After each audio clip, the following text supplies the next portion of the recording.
Hello, today we're going to make a little desktop Christmas tree. Here is the pattern. The pattern available on my Etsy will look a little different. The one on there is much clearer than the one you see here, as this was my draft one. However, I'm going to talk you through all the steps, so you'll be fine. First off, your leather. I used a 1.6 to 2 millimeter fetch 10 leather for this. You can see a little scrap here, so it's easier to show you. Go ahead and trace your pattern on the leather. I used one of these to do that. Trace and cut between the lines here so we can slot them together later. Do the same on the other pattern, but at the top. Also mark where the holes are for the rivets on both trees and the base.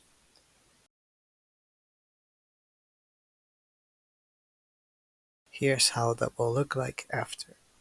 Mind the fold lines on the pattern, as you'll have to fold the base of the tree both ends facing the other way.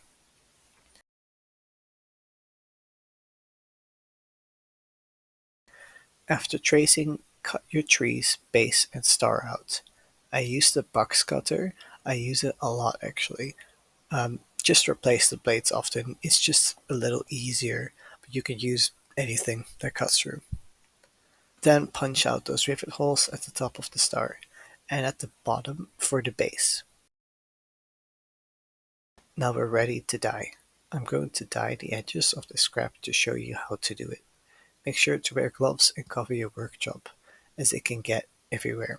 I'm using a dauber and a plastic top here for convenience.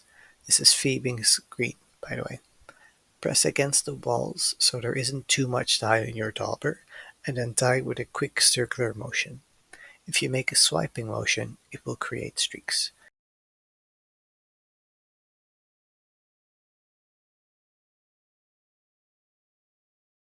Make sure to do the back as well, as it is a 3D figure. Once it's dry, buff the surface with a cloth, like canvas. This will bring back the shine and make it smooth. Optionally, you could bevel the edges of your tree as well, either before or after dyeing, but you might have to paint the edges if the dye didn't seep in well enough. Then use something like water or gum track and rub over the edge with a canvas cloth again. It's more about speed than pressure. This makes the edges really smooth, but it's not needed if you don't want to. Then once it's all dry and done, slot the three pieces together like this. Then fold the bottom edge. I'll face the other direction to make a sturdy base. Now connect the rivets to the base. I use a little rivet setter and a base like this to do it. Hold one end on the base and hold the setter over the top end. Then strike down with a hammer. Do this for all four of the base. Then push the top aside and hammer the star in place. You could cut out two stars so that both sides are covered, unlike mine. After that, it is painting time, if you want to, of course. And you can use a finisher as well if you want to. It's not needed.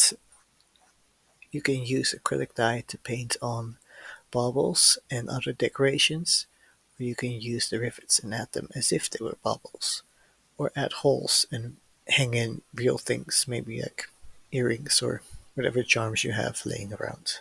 Use your own imagination. And that's it. Now you can show off your own homemade tree. Especially handy if you can't fit an actual tree in your home. This will fit on any surface.